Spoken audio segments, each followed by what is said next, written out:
Welcome back to Great Northern Cascade Division in N scale. You may notice that the background is a little bit different behind me. So about 3 or 4 months ago, I ended up putting up the skyboards and I did the lighting valance. It's all 1/8 inch tempered hardboard and it's just kind of nail gunned in there on the corners around kind of behind the camera here. It then kind of curves around nicely so you don't have the sharp angles at the end of the peninsula here. This video I finally got around to going through and kind of patching up all the nail holes on that, going through, sanding that down, and then getting it painted. Not super exciting, literally about as exciting as watching paint dry, but it does make a huge difference to the layout. So I do have King Street Station, Union Station, those Seattle stations behind me that were already in place because I had really wanted to get some track down.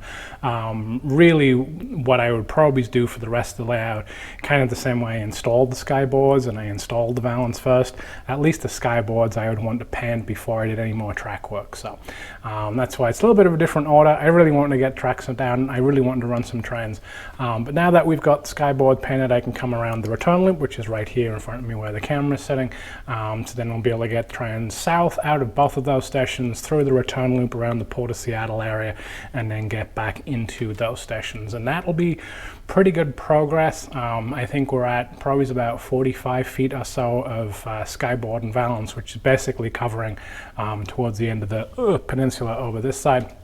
And so, you know, if I can get trains out of the station, around this return loop and back in, that's a pretty good shot. You know, the trains will be moving 50, 60 feet in total probably by the time they come in at the station. So hope you enjoy this one. Please do like, subscribe, and follow along. Now that I've got the skyboards done, I guess I can move it in this return loop, do some more wiring there, get track work down, do some more stuff around signaling, switch motors, things like that. So more good stuff to come soon. Alright, so this is what we are working on here. We're wanting to try and cover up the seams between the skyboards, and it seems a little hard to see on the video, but there are then nail holes as well. I used a nail gun to attach this.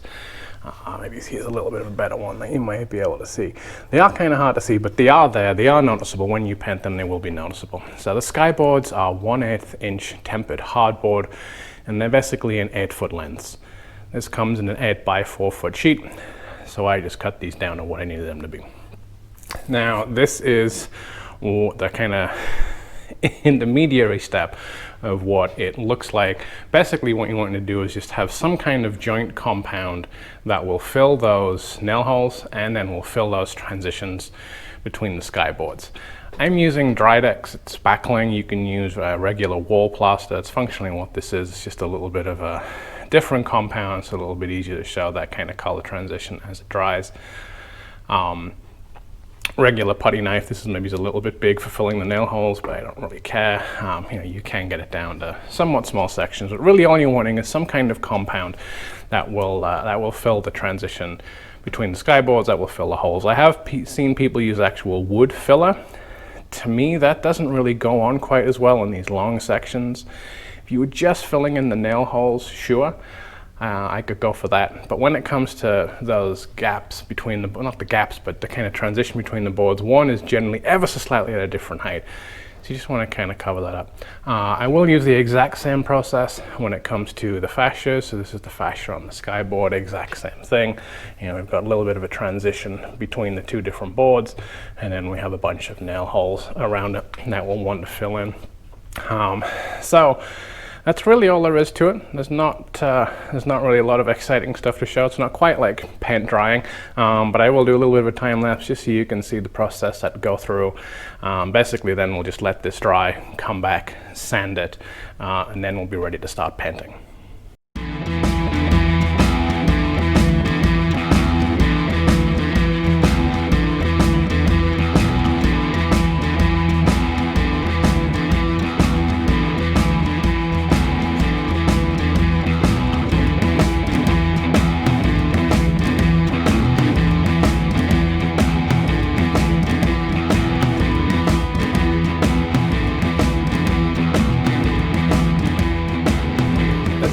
All of the skyboards done, all the way down to the end. I'm not going for perfection in this. Like I said, I've seen people that use wood filler and try and get it, you know, perfectly smooth to the wood. I've actually seen people that use drywall tape even between the joints to try and make it even smoother. Certainly can do. As I've said plenty of times, rule number one, it's your railroad. If that's what you want to do, if that's the level of detail that you want to go to, then great. I think that this will be okay. I don't know. We'll see once we sand it down, kind of like a lot of the times when you do any kind of joint work on drywall. If you've never done drywall work, then well done. I hate it. It's so messy. When you do joints on drywall, and when I've done joints on skyboards like this, sometimes you need to sand it down. Well, certainly with drywall, you need to sand it down, give it a second coat, sometimes sand it down and give it a third coat. But with the skyboards, we'll see if I can get away with one coat. I kind of doubt it. I think I'm going to have to come back and do a second coat. We'll give this a little bit of time to dry. It's probably only going to be a couple of hours or so. This dries pretty quick because we're not putting it on super duper thick. So in fact, as we start to come around, you can already see that some of this is turning white, which is indicating drying. So we'll give this a couple of hours or so, see how it is, see how it dries up, sand it down, and then see if we need to come back and do a second coating anywhere, especially around these joints. Alright, so I figured that since I was going to be having to wait for the skyboards to dry, that I would go ahead and do the lighting fascia as well. So exact same process, using that plastering spackling compound. Only real difference is that on the back side of the fascias, it's a little bit hard to see, but there's a little bit of a backer board in there. I need to come through and trim the nails. There's a little bit of a backer board in there on the joints, just because it hangs down beneath the surface of that 1x3 framing. So let's just kind of hold it, give it a little bit more strength, and then it's the exact same process, go through. Now I can almost guarantee, having done this before, that what will end up happening is I will go through, I will very carefully sand it. As I'm talking, I've realized there's one right there. What's going to end up happening is if I go through, I'll sand all this, I'll give a second coat on the joints where needed. When I come to paint it, then I'm then going to realize that I've missed one or two nail holes. But that's okay, again, not trying to be perfect.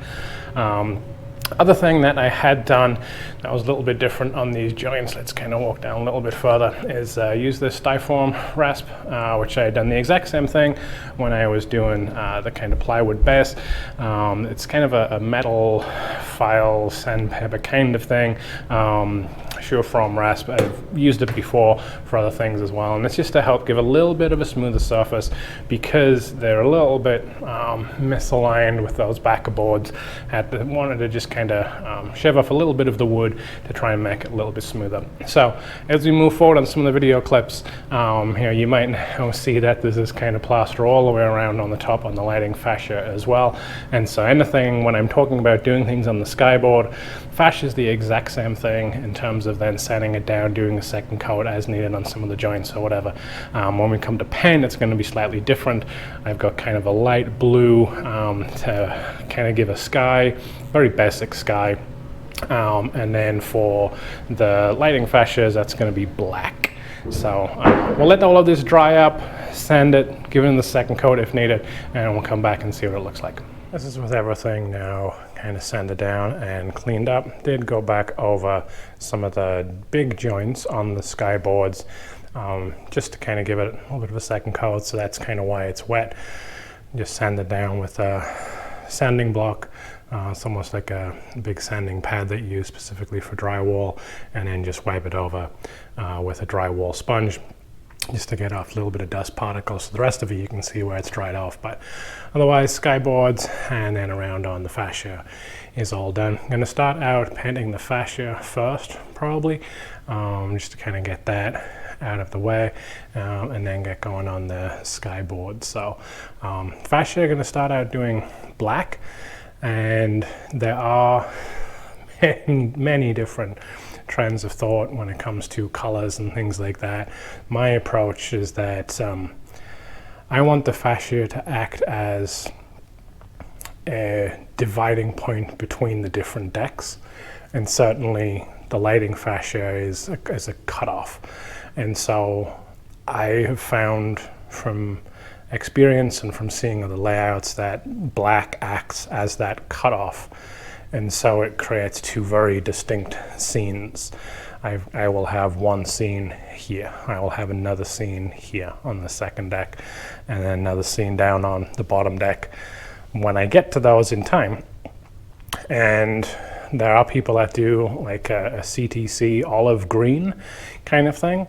I've seen people do brown. The greens and the browns, the somewhat intent and idea is to somewhat blend in, transition in with scenery a little bit, or just to match those old CTC machines, computerized control machines that you would have had. I'm going with black because I personally find that it looks a little bit cleaner, looks a little bit sharper, and it creates bump for that transition. Because realistically, the scenery that I have here isn't going to be green or brown. It's, if anything, it would be gray, it would be concrete. This is going to be the Port of Seattle. If we kind of turn around from the return loop over to where the stations are that we've been building in here, this wouldn't be green or brown. Again, it would be if you dug down, but if anything, it would be more just a continuation of the ballast, of the gray. And so for me, black fascia, I'm gonna start out and see how it looks on the lighting deck at least and see, but that's what I've used before on layouts and I think that looks well. So let's get started pinning that lighting fascia.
This is with a couple of coats of black paint on the fascia there, and you can do it however you want. You can either use paintbrush, you can use little mini roller.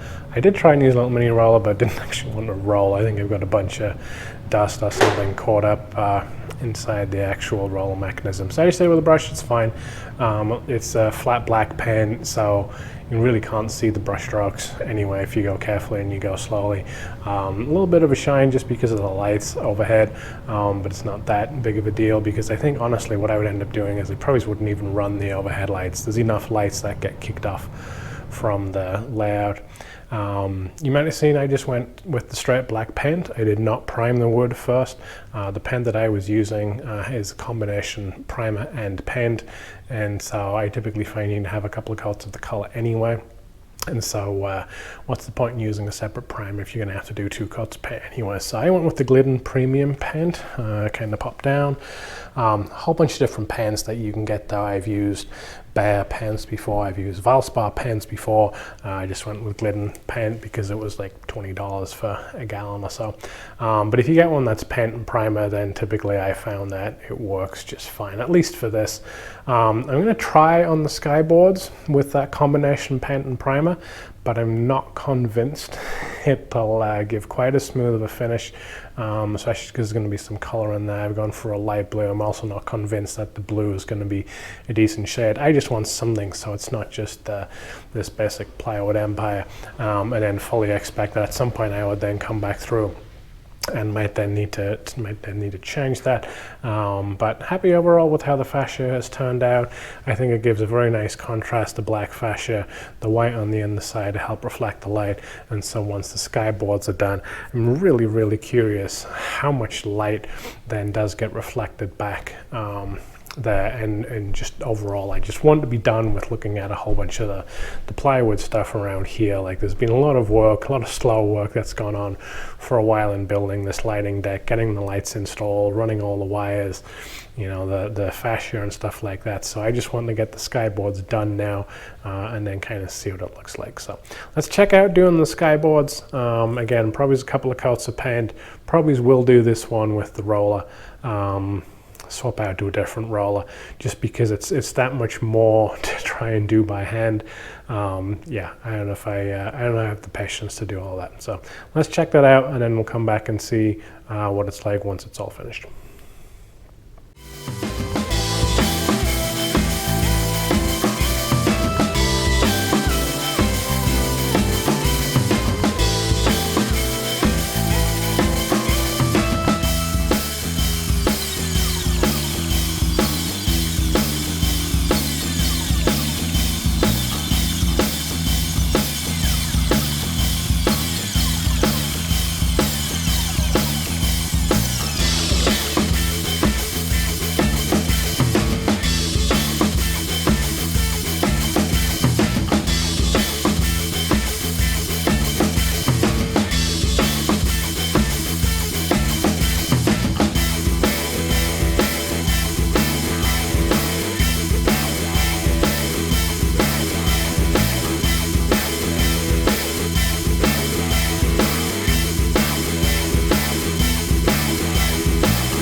Now with a couple of coats of that blue down, I'm actually kind of impressed at how it turned out.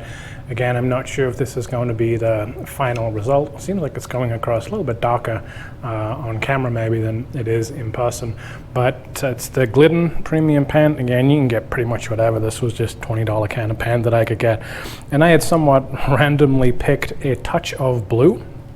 So it has a very light blue tint to it, and so that gives a little bit of a better idea of what it is. It is just a very light blue, and may well still come back through and do something else, but at least for now I was just kind of tired of looking at plywood. I wanted to have somewhat of a blue sky background up there. I think that this works out pretty well.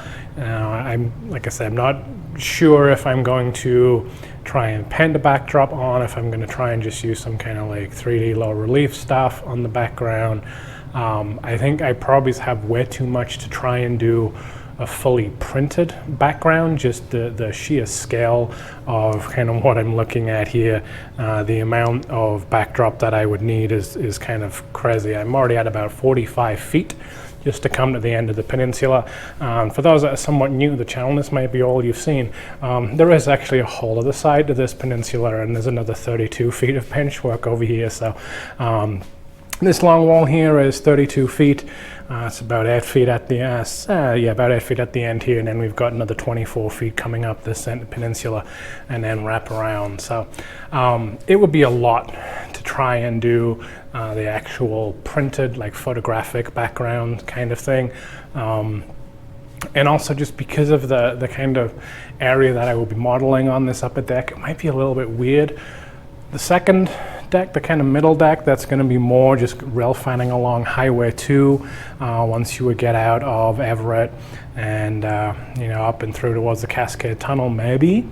But I think that would then be kind of a weird transition between a photographic background and then some kind of painted background. So yeah, still very undecided, very early days on what I want to do. I just wanted to kind of get that light blue paint on. It's going to make it a whole lot easier now to be able to do the rest of that return loop track coming through. So we've now got the stations in place. We've got Union Station, we've got King Street Station.